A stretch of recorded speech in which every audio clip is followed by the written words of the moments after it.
A seasonal respiratory virus that hasn't been much of an issue since the COVID-19 pandemic is on the rise once again. The CDC has issued a health alert over human parvovirus, more commonly known as parvo. That name might sound more familiar to dog owners. It's one of the most contagious illnesses among canines, so much so the parvo vaccine is included in their regular immunizations.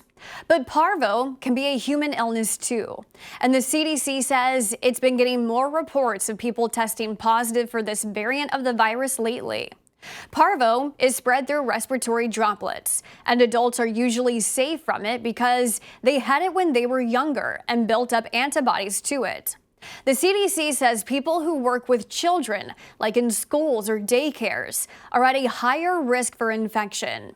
The agency says it's been getting more reports of parvo among pregnant people, leading to complications like severe fetal anemia or miscarriage, and increases in aplastic anemia in people with sickle cell disease. Most people with parvo don't show any symptoms, but if you do, the CDC says you'll likely notice two phases. About a week after infection, you might have a fever, muscle aches, or just an overall icky feeling. The CDC says this time is when people are most contagious, and it usually lasts around 5 days. Then, in the second phase of the illness, children usually develop a hallmark facial rash, often called a slapped cheek rash, followed by a body rash or joint pain.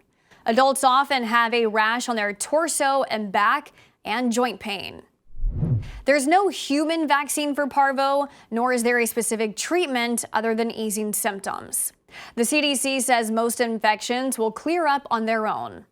Download the Straight Arrow News app now for all your latest health headlines.